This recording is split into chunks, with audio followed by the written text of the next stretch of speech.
Bonjour, je m'appelle Yves, j'ai 40 ans et bienvenue sur ma ferme du Petit Galop. Je me suis installé en 2004 sur la ferme familiale avec mes parents en GAEC. L'idée au départ c'était, moi j'étais technicien auparavant en élevage. Et c'était de revenir sur la ferme, par contre en ramenant un atelier, je voulais toujours avoir de l'ouverture, en fait comme j'ai pas mal bougé avant sur toute la Bretagne et la Normandie. Et donc voilà, j'avais envie aussi de voir, de ne pas rester que sur ma ferme, donc d'avoir une ouverture de la ferme, donc d'où l'idée en fait de la transfo. Donc je me suis installé en fait en créant un atelier de transfo à la ferme et surtout aussi de commercialisation, parce que j'aime bien l'élevage et la commercialisation. Donc du coup il me manquait un maillon, c'était la transfo, enfin pour accompagner mon produit jusqu'au bout. On était déjà en bio en fait, la ferme était déjà en bio depuis 98. Je me suis installé en 2004 et donc l'idée c'était, on savait comment le lait était produit, on le produisait en autonomie alimentaire et donc c'était d'être autonome, de pouvoir vraiment accompagner le produit jusqu'au bout quoi. Donc, lancement de la transfo en 2004, zéro référence, je partais un petit peu la fleur au fusil, on déchante assez vite, il y a eu des belles 5 premières années, belles années de galère où on sort pas un sou quoi.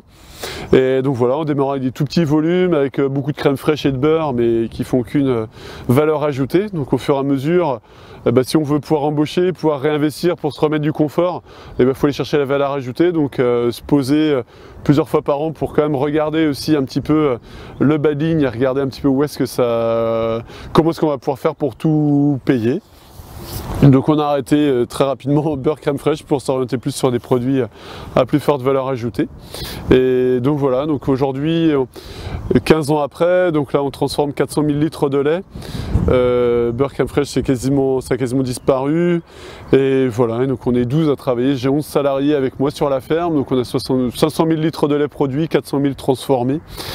Et puis sur 95 hectares, essentiellement en herbe, et puis avec un petit peu de culture pour nourrir le troupeau, donc en autonomie alimentaire, donc autonomie énergétique mais aussi protéique. Les projets c'est ce qui m'anime quoi, juste être au cul des vaches. J'adore mes vaches, je suis passionné d'élevage. Par contre j'ai besoin que ça bouge quoi. Toutes les semaines, avoir exactement la même ration, maïs machin tous les jours. C'est vrai que c'est pas là où je m'éclate très spécialement. Par contre, moi déjà de faire bouger mon système d'élevage en faisant des croisements, donc en croisement 3 voies, s'il y a plein de choses, les vaches nourrissent.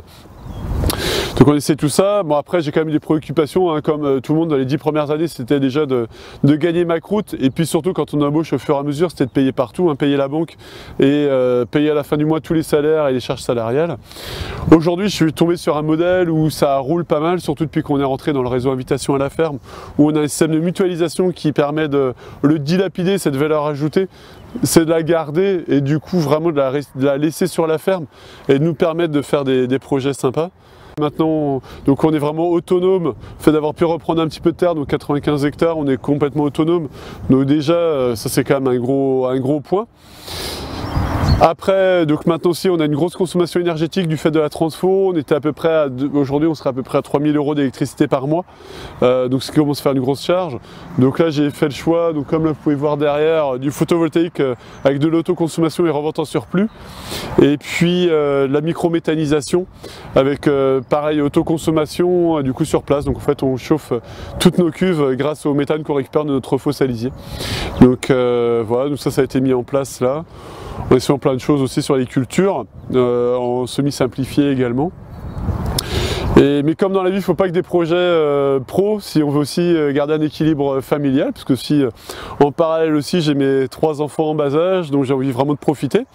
Donc j'arrive à prendre aussi pas mal de vacances, enfin, on part à peu près 6 semaines par an en vacances, et donc là pour pousser un petit peu plus loin le raisonnement, là on a décidé aussi de partir 10 mois à l'étranger, en fait tous les 5 pour vivre aussi une expérience familiale, profiter parce que tous les copains me disent les enfants c'est sympa mais ça grandit super vite, donc j'ai pas envie de me le dire aussi après, j'ai envie vraiment d'en profiter maintenant. Donc du coup là on se fait un break pendant 10 mois, donc là l'équipe ici moi sur place ça fait 1 an et demi qu'on y travaille, où je leur laisse pas mal d'autonomie et puis je leur laisse pas mal les clés de la boutique en fait pour qu'ils sachent comment ça fonctionne et pour partir en toute sérénité, je pars assez serein.